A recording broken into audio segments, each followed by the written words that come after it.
Now, after 9/11, is that when the Title 50, right? The assassination law came into place, or because I'm very fuzzy on this, but I know that before 9/11, we had people over there in like Khartoum that were stalking bin Laden, right? Like particularly we had a guy, Billy Waugh, and a couple other guys that were like right across the street taking photos of them. Could have taken them out easily, but we couldn't legally do it. But after 9/11, something changed where. I mean, I'm sorry, I didn't mean to. No, go ahead. My understanding, and I am not a lawyer, but Title 50 is the part of the U.S. code that covers the CIA and its intelligence operation. So it's not something that new that came along after 9/11. If you're going to conduct executive action, an operation, if you're going to ask the CIA to go and kill someone, there has to be a presidential finding for that. If you're asking them to do it, particularly in a non-combat zone.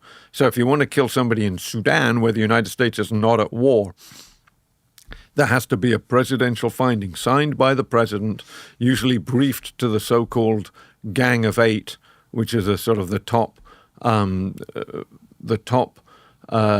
intelligence committee and congressional leaders, the leaders of and ranking members of the intelligence committees in the House and the Senate, and the ranking the leader of the House, the leader of the Senate, and their counterparts from the opposition. Right. I'm not an expert on what Billy Waugh went through, but the way you've laid it out to me would suggest that there wasn't a presidential finding sign saying you can go and kill Osama bin Laden if you have him in your sights. But from what I'm familiar with, is that something changed after 9/11, where they implemented this executive action, or this. Well, certainly. There were all kinds of findings, I suspect, signed in the days and weeks after 9/11 to allow for that. I mean, obviously, Osama bin Laden was killed in Pakistan by U.S. forces. They were U.S. military forces, but they were operating under Title 50 authorities. They were CIA, right? But they were. Well, they were SEAL Team 6 and the 160th Special Operations Aviation Regiment, but they were. For that officially mission. Under the authority of Leon Panetta, the director of the CIA. Right. So it could be legal. Yes, even though it was really a JSOC mission, it was being conducted. The moment that they sort of crossed the border into Pakistan, they came under the sort of Title 50 authorities. It is super interesting, like how you classify a war crime. Right, like traditionally, it's been like if you're in combat and you're on a battlefield or you're in a desert and you're running around, you can shoot and kill somebody. But if somebody is sleeping in their tent at night, you can't go into their tent and slit their throat because it's considered a war crime. I'm not sure if that's right. I think if the person into whose tent you're slipping is a military person, right? I think you're allowed to do that. I mean, you might have a bunch of military lawyers call in and tell you that's wrong, but I mean that's my understanding. If the person whose throat you're slitting is a civilian, and the reason you're slitting their throat is you just want to get a kill for some reason, as has been alleged and has occurred in. Maybe not throat slitting, but sort of, a bunch of deaths that were initially categorized in Afghanistan and elsewhere as sort of combat deaths, and then it turns out that in fact they probably weren't combat deaths, and that these were U.S. or coalition military personnel for some sort of fairly twisted reason wanting to kill somebody for the sake of killing them. So that's when it becomes a war crime. But generally, my understanding is if you're killing a member of the armed force with whom you're at war, There's no rules. The law is fairly broad about whether you can kill them or not. I mean, you can't. Once you've taken them prisoner, you can't kill them. If they surrender, you can't kill them. But if they're fighting you or they haven't surrendered, I mean, there's not really much difference in the way that, the scenario that you laid out of creeping into somebody's tent and slitting their throat. There's not an awful lot of difference between that and having a drone flying out of sight of them and zapping the building that they're in, or sending a missile into the car they're driving in. Well, wouldn't this throat slitting be a much better option because you don't have collateral damage? If there's a terrorist in a building and you send a drone strike to hit it, you're going to potentially kill lots of people. And I know they justify it in ways like they rank the terrorist, how high they are up, and this is okay. We can kill this many civilians for this guy.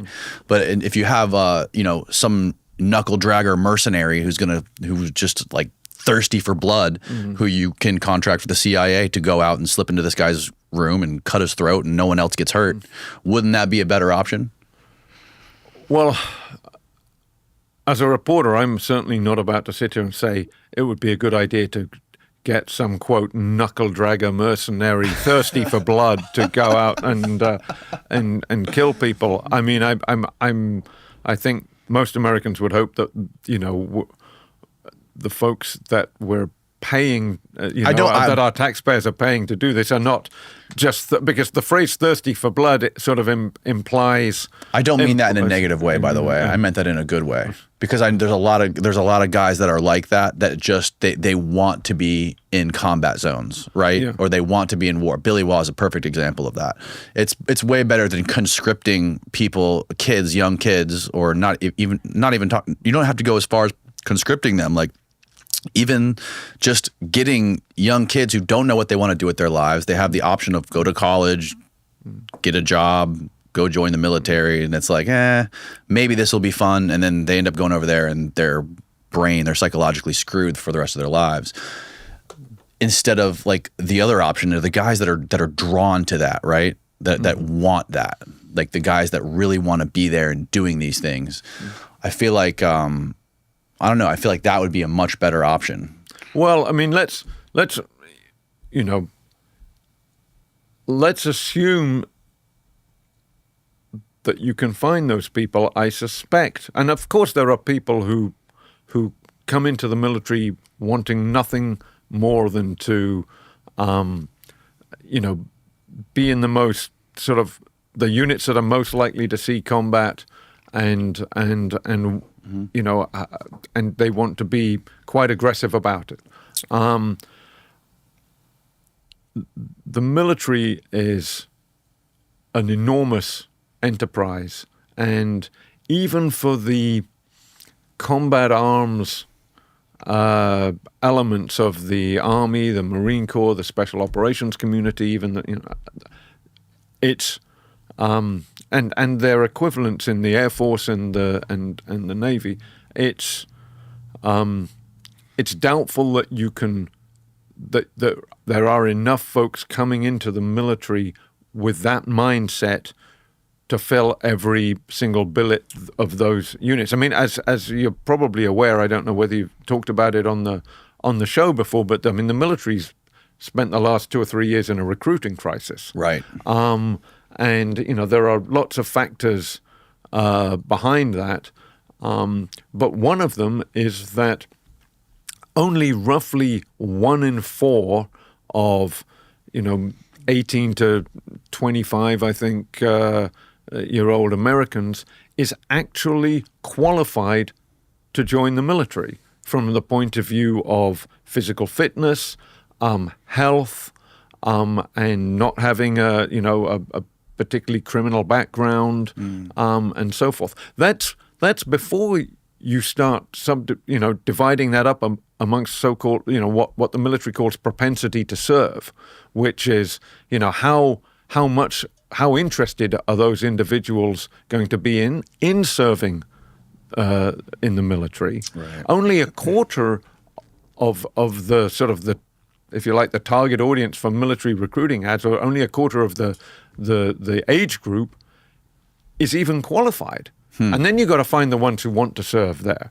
Right. So I think as you drill down, the number of folks who, to sort of use a cliche, want to get their gun on, right, you know, in that group is fairly small. Yeah, especially, yes. I mean, definitely in the younger generations, right? But I do want to just go back to the business of we were talking about bloodthirsty mercenaries. Yes. I mean, you know, I think the term bloodthirsty to me, and I suspect I might have embellished a bit, sort of implies somebody who is not very discriminating. They want to see blood. They want to, you know, taste blood, literally. And you know, I think. Let's just say a special operations guy with a dagger. Let's just put it that way. Yeah. Well, the special operations community, traditionally, one of its strengths has been its very arduous selection process, making sure that the right people with the right mindset are being selected into the community.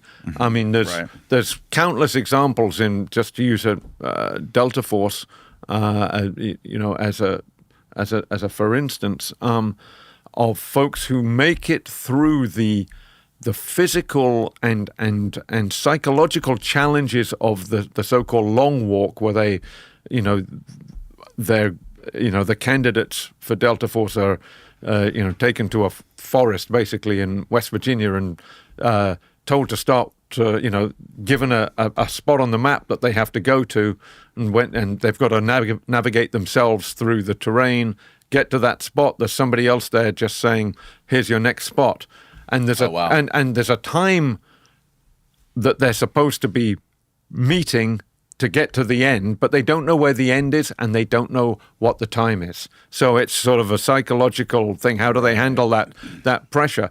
But there's countless examples of folks who have made it through that part of the challenge, that part of the assessment and selection process, and then there are psychological tests, and you know, and there's a panel of senior guys in the unit and graybeards, so-called, you know, former senior guys in the unit who are out now, assessing them, and a lot of them get rejected at those stages because they're not considered to be quite the right fit. And sometimes a psychologist will say, you know, they're looking for somebody who's ethical, you know. Now, look, there are flaws in every assessment. There are holes in this. Some folks will slip through the cracks in all of these organizations.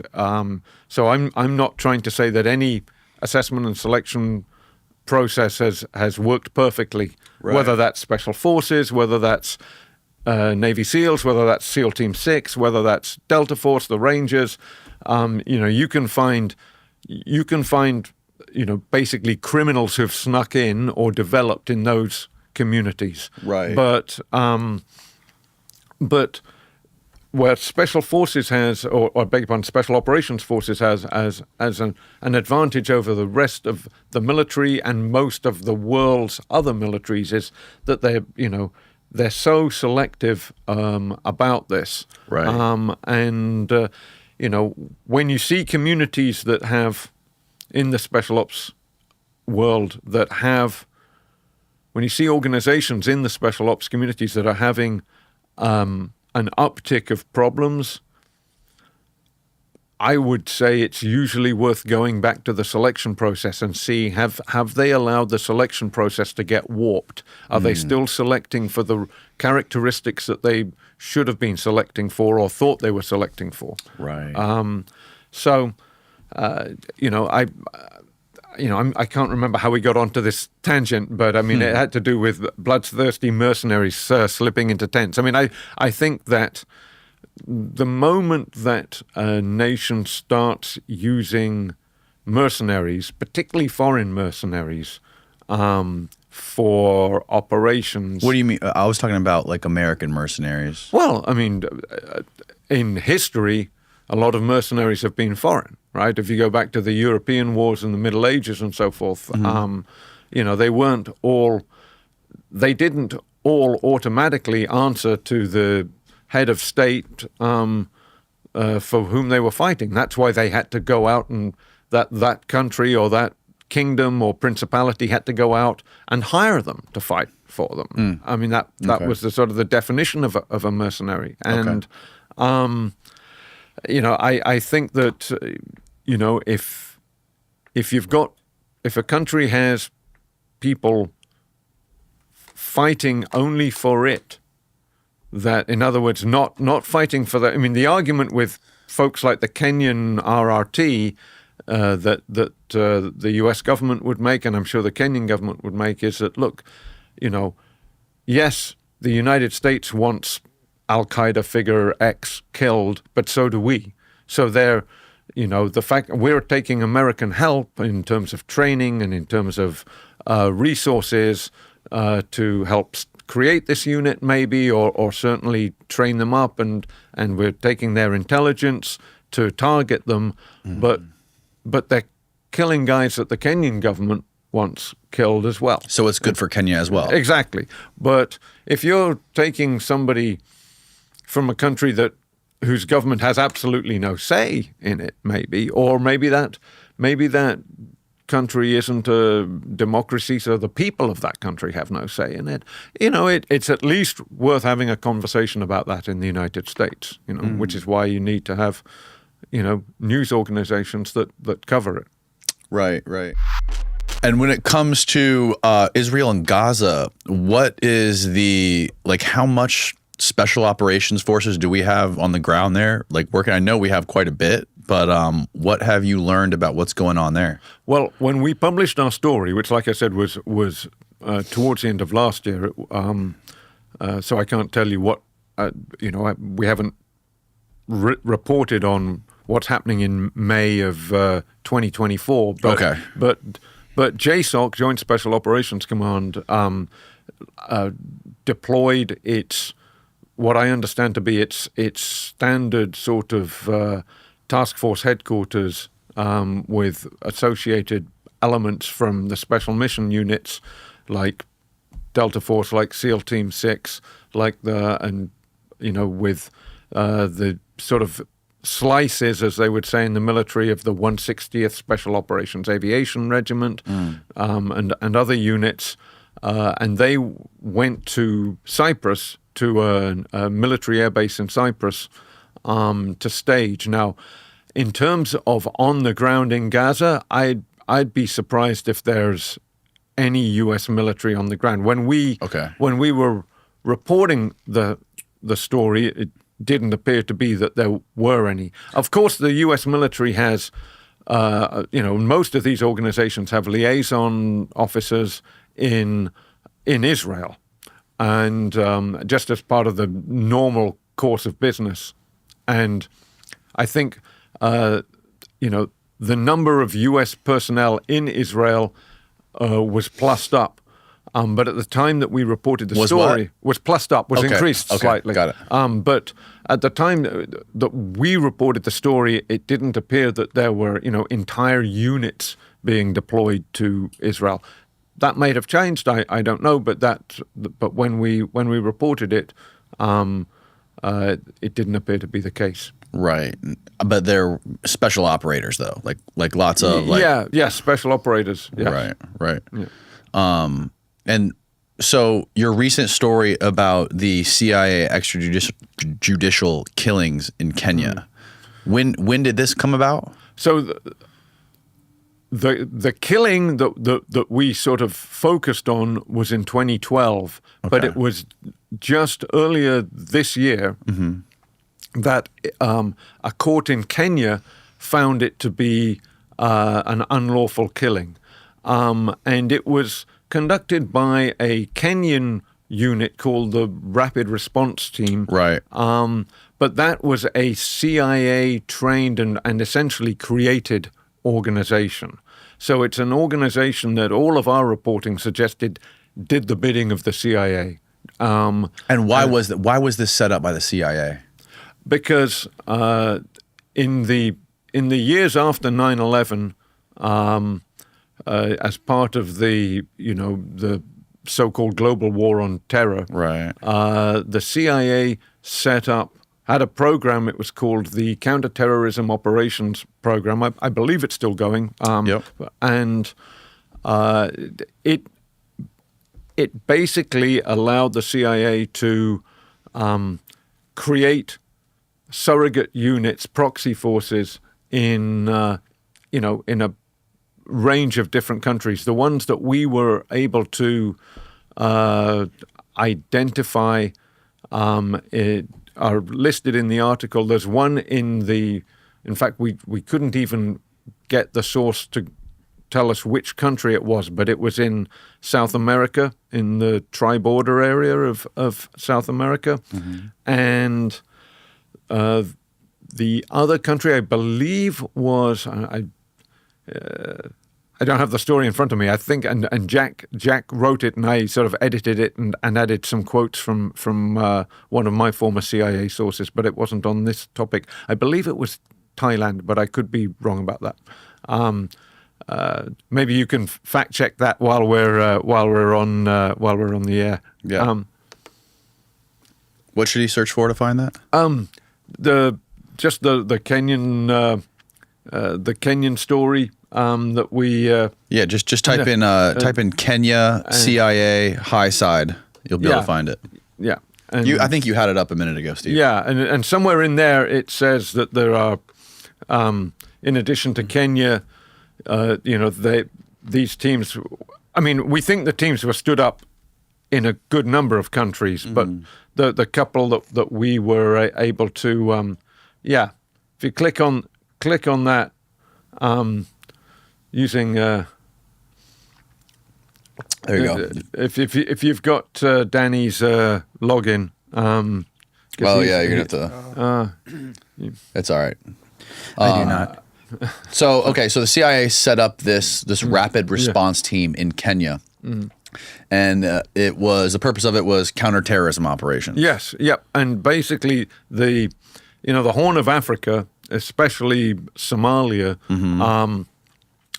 has been a real focus since 9/11, in the years after 9/11 of both the U.S. military and the intelligence community in terms of their counterterrorism operations. There was a great concern over Al-Shabaab, the Somali terrorist organization, which and Al-Qaeda, right? Yeah, well, they were Al-Qaeda. Al-Shabaab ended up as the Al-Qaeda sort of franchise in Somalia. Oh, and so the United States using Kenya as a sort of a platform, because the relations between the U.S. and the Kenyan governments are very close, and between the security forces in each country and the intelligence communities are very close. The Kenyans also have very close relationships with the British as well.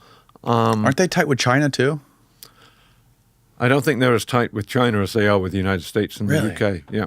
I know that they're doing the whole Belt and Road thing, and China's investing a ton of money in those countries. Yeah, I mean, some in Djibouti, certainly, on the other side of Somalia. But, they were using Kenya as a sort of a platform, but also they wanted to both strengthen the Kenyan security forces in case this sort of Islamist trend surged south into Kenya, which it started to do, and at the same time use Kenyan forces as, in Somalia as, quote unquote peacekeepers, but to a degree those were forces that were going to get in fights with Al-Shabaab, and all of that meant that the CIA had a sort of from its perspective, a vested interest in developing units in Kenya that did basically what the CIA told them to do. So they were training guys in Kenya and in the United States. Yes, yep. They brought. They brought U.S. guys over. In fact, the photograph that you've got on the screen there is, I believe, Okay, a couple white guys. I believe those guys. I think that photograph might have been taken in the United States. Yeah. You can't confirm nor deny, though. So, wow. So, So we brought guys from Kenya over here to train them. yes. Wow. Like train them at CIA, like the CIA's training headquarters. Well, yeah. I mean, there's various training facilities that they can use. They can use CIA training facilities, and there's obviously other, military training facilities that are far off the beaten track. So where these guys got trained, I can't immediately recall. Right. But the CIA has, in addition to its well-known farm facilities, Yes. it's called the farm down in Camp Peary, Virginia, which is a fairly sprawling site. I've heard stories. Yeah. But it's also got a site in the Carolinas as well, and I suspect probably others, in different parts of the states. So their essential goal was just to capture and take out as many of these terrorist people as possible in Kenya. Yeah, I mean I suppose that's right. It was to use these guys to go after terrorists that the United States and or the British and or the Kenyans had developed intelligence on to suggest this guy is an Al-Qaeda guy or an Al-Shabaab guy or what have you, and in Kenya, unlike say some other Western countries, there was clearly a feeling that there would be fewer questions asked if these guys were just killed. What ended up happening, though, in the case that we wrote about, was that one of the guys that they did this to, one of their targets, turned out to be the wrong guy. They got it. A human source, made a mistake, led them basically to the wrong apartment. They kicked in the door of the apartment. The guy and his wife tried to, escape through a bedroom window, and they killed them in their backyard. Well, they didn't kill the wife. I'm sorry. They shot the husband. They shot the husband, and he collapsed onto the wife. And she played dead, so they didn't kill her. Like I said, and were these Kenyan CIA proxies that did this? yes, Okay. yeah. This was the RRT, the Kenyan, RRT. the Rapid Response Team. Okay. And then now, 12 years later, they finally got awarded something like $60,000 or something like that, $60,000. Yes, which doesn't sound like an awful lot. Apparently, 60 grand goes a lot further in Kenya than it does in the United States. Mm-hmm. But yeah, Kenyan court declared the killing illegal and awarded the widow roughly $60,000. So is the CIA still actively working with this RRT group in Kenya right now? To the best of my understanding, the best of our understanding, yes. The CIA planned to assassinate Julian Assange. I wrote that story with two other reporters. You wrote that story? Yeah, that was a story that I worked on with Zach Dorfman, who was the initiator of the story, if you like. It was his story that he brought to Yahoo News. I helped him on it for months and months, drafting and redrafting the story and reporting it.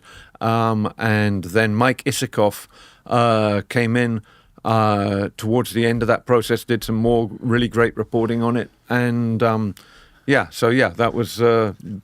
That was that. If you call that up, you'll find my byline on it. Pull up that article. So I brought that up to my friend who's a former CIA guy, and we were arguing about Assange, and he was like, "Well, here's your first problem. You're taking information from Yahoo News, not a very credible publication." Not a single sentence of that story has ever been officially disputed. Can you, for people that might not be aware of that article, can you give the basic rundown and how that story came about and what happened with it? Basically, the story was that while Julian Assange was holed up in the Ecuadorian embassy in London, in the United Kingdom, the CIA was interested in, started to explore, partly because of some sort of top-down, hey, what can we do about Assange? Demands. They started spitballing ideas, and they got some ways into studying the plausibility and possibility of assassinating Assange. There it is, right? Inside the CIA secret war plans against WikiLeaks, right? Yeah, there's a little problem here. Zach Dorfman and Sean Naylor. It's not a clickable link. It just goes to nothing. Well, that's because our computer's fucked up. No, there's something wrong with the link. It does this. That's strange. Click the next link. See if the next link works. Well, that's weird. Yeah, I can't tell you why. The CIA has got our computer tapped. Yeah, not surprised. I've no idea what's going on there. And so, how did this get out? That they had Zach is a reporter with a terrific network of sources. He's a very, very good intelligence reporter. Mm-hmm. I think one of the best in the country. And we hope he's actually going to be doing some work with us on one of those sort of longer lead time stories that I was talking about. That if it turns out to be, true, might make a good movie. And so the premise is this. So, but he basically, his sources told him about this, and he, he caught a wind of it, and he started pulling on that thread and just collecting thread on it for a while, and then he had written for us for Yahoo News before. He wasn't a full-time employee of Yahoo News as I was at the time, but he had a good relationship with our Washington bureau chief, Sharon Weinberger. She's now the Wall Street Journal's sort of national security editor in the Washington bureau, I believe. So he started reporting it for Yahoo News, and I was, as a matter of fact, now I'm thinking back to this. I mentioned before we started recording that I'm always worried I'm going to say something in the heat of the moment that turns out not to be true. I was no longer fully employed by Yahoo News when I worked on that story with Zach. Okay. But I did it as a sort of a freelance project with him for Yahoo News. So I spent, we spent month after month after month, he and I, on signal phone calls together, just going through every line, me saying, okay, should we move this section? Should we move this paragraph 8 paragraphs up to here? Okay, how about this line? Or, I think we don't need this word in the second sentence of this paragraph. I mean, and all the time calling new sources, calling other sources back to, double check things. So yeah, it was an enormous amount of work that went into it. I mean, and Mike Pompeo, who was the director of CIA at the time that the events we described were taking place, was later asked about it, and he sort of joked about it, like he said, well, as a matter of fact, some of that story's even true, right? But he didn't say any of it actually wasn't, right? At no point did... He said most of it was true? He said something like some of it's true because he was asked about it, and he said it in a joking way that might lead the person watching to think he doesn't think the rest of it is true. But what he actually did was confirm that some of it's true, and he's never denied any of it. Wow. So that, yeah. But, the sources involved in that, were they like active people, or were they all retired? Or? I mean, I'll let the sourcing in the story speak for itself. Generally, when you have what would we call in journalism a background source, so that's a source who's not on the record. Right. It's not, you're not saying Danny Jones said this. It would be, according to a highly popular podcaster based in Florida, or something like that. Some phrase that lets the reader get a sense of the type of person who's giving you the quote, but without identifying the person. And for me, it's always like according to a retired special forces colonel or something like that. And so, but once you've agreed that attribution with the source, you can't then publicly be giving other details about him or her. Got it. So, I'll let...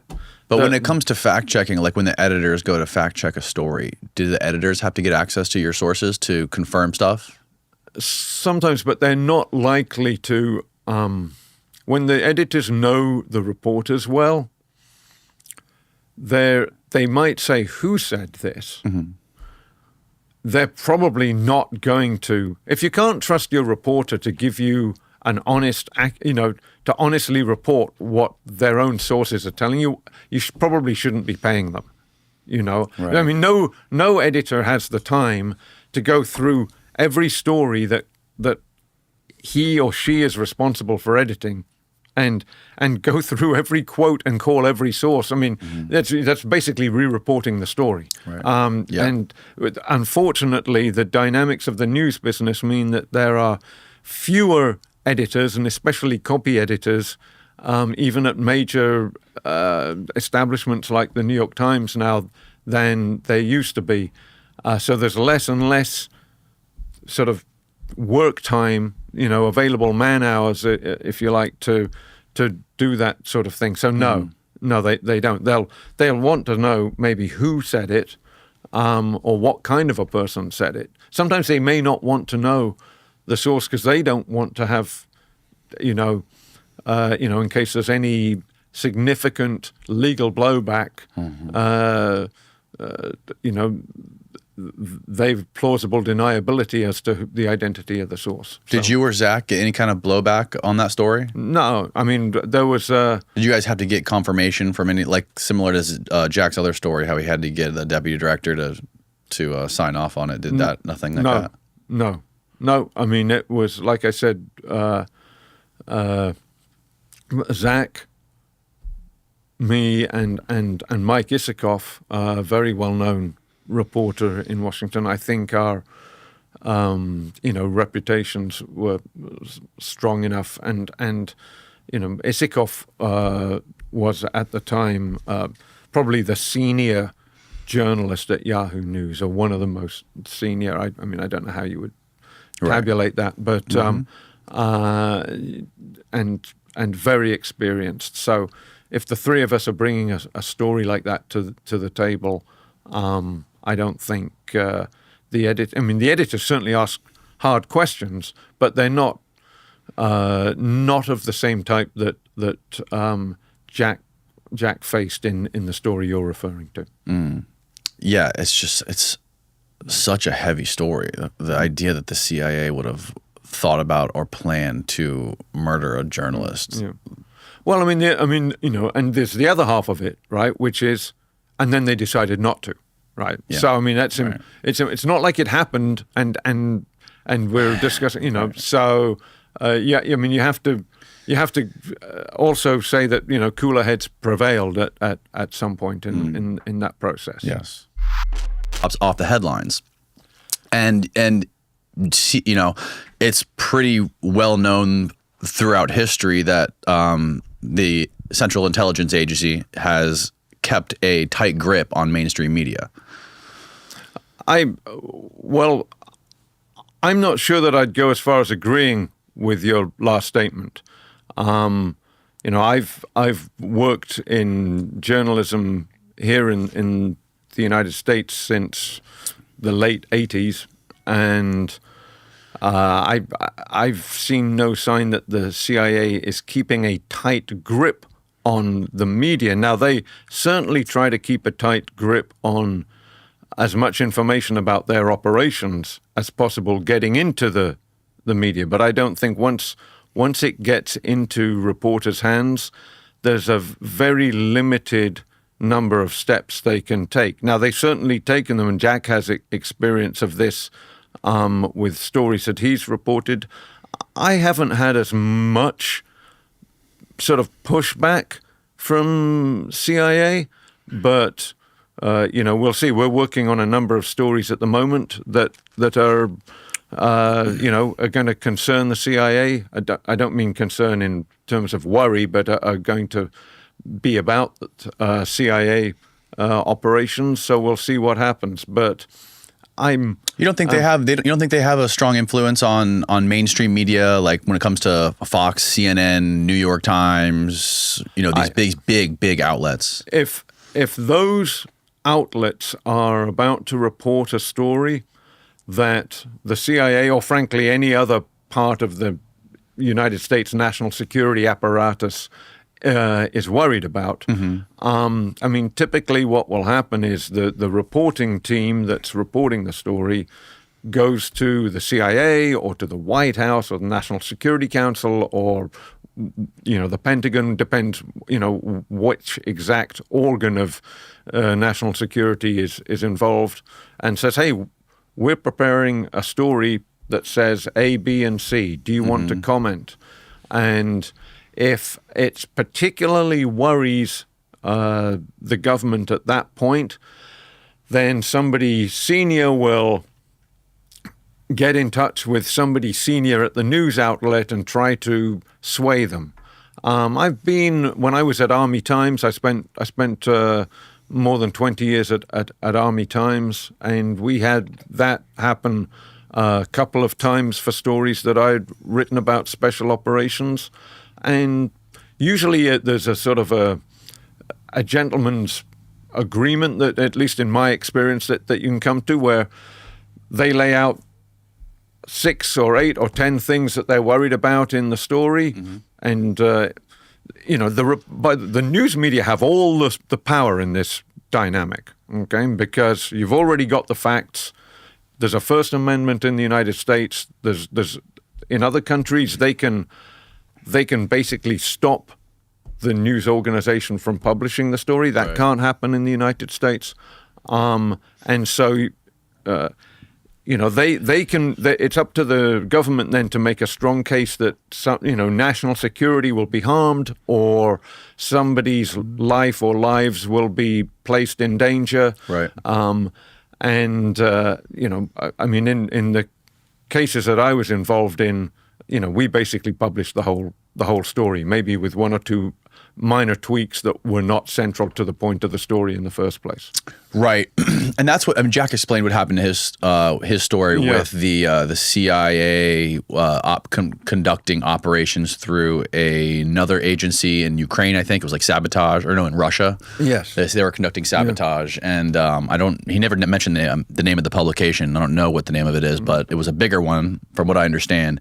And essentially, correct me if I'm getting this wrong, but from what I understand is the editor at the publication basically had an agreement with the deputy director of the CIA that they had to clear the story through them. And once Jack finished the story, he had to get it cleared by the deputy director, and they had like a 3-way call. And the deputy director basically said, no, this is wrong. And they were like, Jack was like, okay, he just assumed that they were going to include his comment. And instead of doing that, it was like an off-the-record agreement to where the editors killed the story. Yeah, I know Jack's discussed this episode in detail on the show. Just one thing I want to be clear on, so the viewers and listeners understand. This was not a story that we published in the High Side. This was a story that Jack published on his personal website, sort of basically right as we were about to start the High Side up. Okay. So, it's up to Jack to talk about, the iterative details of how that went down. I'm not sure. I wasn't involved in it. Right. In terms of which publication. I didn't write the story. Jack, I do know Jack was very frustrated with how he was dealt with at two very well-known national publications. But beyond that, I'm a little reluctant to sort of get involved in that fight when I don't have first-hand knowledge of any of it.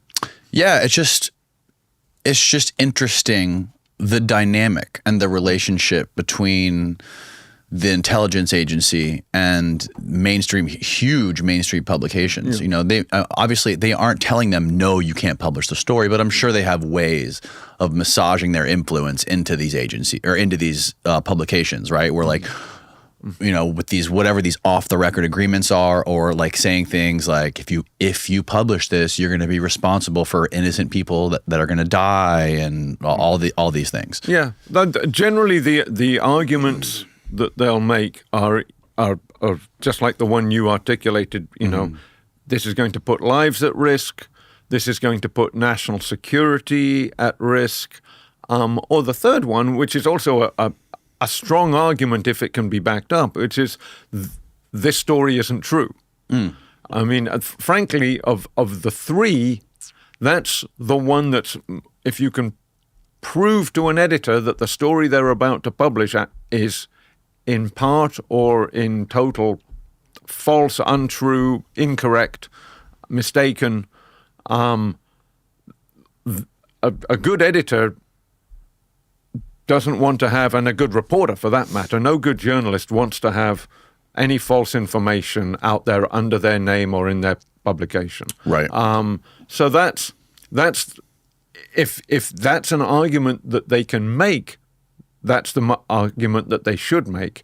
More often, the argument is, hey, we're not going to say that what you're reporting is or isn't true, which means it almost certainly is true, but you know, we think if you publish it, it's going to put the following individuals or the following communities at risk, or, you know, it's going to be bad for national security. We won't be able to do this kind of thing again, and our enemies will, you know, that will create a vulnerability or whatever. That's more typical, and it's up to the reporting team and the editors to sort of be armored against those arguments going into it. I mean, you shouldn't have a closed mind, but you need to sort of at least know, hey, they're going to say that this is dangerous to national security. We need to be prepared to counter that, and we need to understand amongst ourselves why we think that's a weak argument. You know, right? You know, and there are certainly things that could be published that would be damaging to national security and or would put people at risk. I mean, you know, I try not to do things like publish the names of CIA officers who are undercover abroad at the moment or something. Right. You know? I mean, that's a sort of a gratuitous detail that, you know, unless they are being investigated for a serious crime or something like that, or being charged with or, you know, convicted of a serious crime or something like that, there's not really an obvious reason to do that. I mean, that's a sort of an obvious example. But believe me, there's, you know, I'm not going to pretend that there aren't a lot of people out there who think that in our reporting in the high side, in my previous reportings for different publications and in my books, that I haven't crossed that line repeatedly. Right. So I mean, you know, where you you know, what's the cliche? Where you stand depends on where you sit, or something. Where you I probably got that wrong. Don't shit where you eat. No, that's a completely different. That's a completely different cliche. I mean, I'm sure you're familiar with the Twitter files that came out about a year and a half ago with Matt Taibbi. Yes, not at a level of detail that Right. I could recall them, but I mean I remember the controversy. Communication Yeah. with the people that were in charge Yes, of yeah. moderating Twitter Yes, with yes. FBI and CIA, suppressing that Hunter Biden laptop story, Yeah. all that kind of stuff. Yeah. Which is kind of like as hard evidence as you can get of the agencies meddling in the media, right? Well, I mean, meddling in Twitter, Which right, is probably yeah, one of the yeah. biggest social media platforms on earth. Yes, yeah. I mean, my understanding, and I'm on very thin ice here in terms of the facts of that, but Right. they were not saying to any news organization, you cannot publish this. I think they were trying to say there isn't much truth behind this, but like I said, there's no law in the United States that allows the government to step in and stop the New York Times or the Washington Post or Fox News, for that matter, from publishing a story, reporting a story publicly that the government just doesn't want reported. Right. I mean, that's what the First Amendment is all about. Yes. Would you say Afghanistan was the most frightening place you ever were reporting in, or what was? Maybe this. I don't know. First of all, when you're in the moment, at least for me, I can't talk for other people. It's not that frightening because it's super interesting, and you're Right. just trying to remember what you're seeing, and like I said, take notes and just focus on it. In terms of danger, probably the Iraq invasion there was a Most bit more dangerous. stuff, but I mean, look, a bullet can find you anywhere, right? I mean, we're getting the position I was in Operation Anaconda at the north end of the Shahikot Valley was getting kind of mortared, and we had pretty good cover. We were in a sort of a wadi, a dried up stream bed. But, you could hear heavy machine gun bullets going overhead, and the occasional RPG would come in. But you never, like I said, if a mortar round pops down in the middle of the wadi beside you, I mean, that's it. That's it. Yeah, but sometimes, especially as those wars went on, you never know when the most dangerous moment is, when your closest shave is. It might not be the bullet that you can hear zipping, 5 feet overhead or whatever. It might be that on a patrol through Baghdad, your Humvee that you're riding in drove 6 inches to the left of a pressure plate IED or something like that, an improvised explosive device, and you may never know that. It could be that some Saddam Fedayeen guy in a hedge was drawing a bead up with his AK on your thin-skinned Humvee, and then switches to target somebody else's vehicle and maybe misses them. Right. So you never know. I mean, I've had some great adventures. There are other reporters who have been have had much closer shaves than I have, and tragically, some of them, haven't been close shaves. I mean, we've had, reporters and photographers killed and wounded. And so I certainly don't want to suggest that my experience for embedded reporters is anything out of the ordinary. I just always felt extraordinarily fortunate to be, an eyewitness to history, to be able to have that opportunity, to be with the, one of the first units in the Iraq invasion and see, I mean, I saw a tank battle. How many reporters have seen before the Ukraine war? I mean, how many reporters have been in a position to observe a tank battle, especially, beg your pardon, one involving U.S.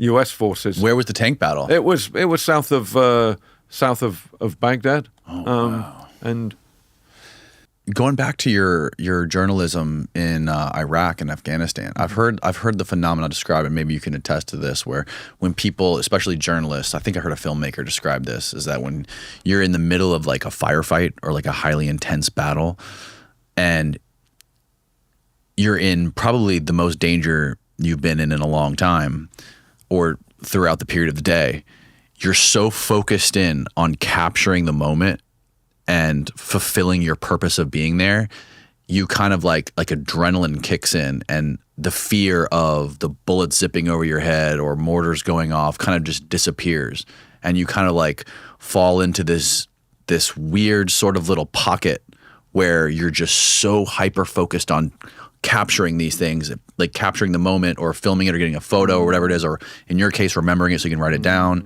that the perception of fear just sort of dissipates. Yeah, I mean, I can't tell. Everybody reacts slightly differently. I mean, you only have to look at service members and soldiers, and even you know, you'll find soldiers who were in, I mean, far more dangerous and lethal combat situations than I was ever an observer of. And they've made it through, you know, and many of those, and they've made it through with apparently little to no lingering after effect psychologically.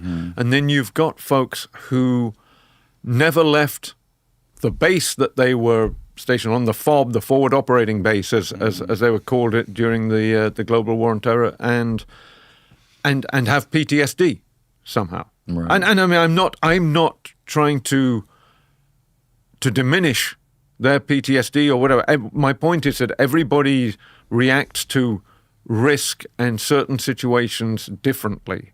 You know, so I don't know how much adrenaline was coursing through my system at the time. You know, I just, you know, and look, again, it's not like I was in a situation where everybody around me was getting shot. One of the most remarkable things about 3-7 Cav's experience in that war was it had that cavalry squadron, which is normally a sort of, I can't remember, but it probably in the many hundreds. A cavalry squadron would have been back then in a heavy division, had all kinds of attachments, you know, engineers, field artillery, and so forth, that plussed it up probably into the low thousands. Not a single service member was killed in that task force in the entire invasion, despite, you know, being ambushed numerous times on the way up, and things going wrong, and yet, you know, through dint of the factors I was outlining earlier, very well led, very well trained, very well equipped, highly motivated, and lucky. You know, you can't discount the role that fortune played.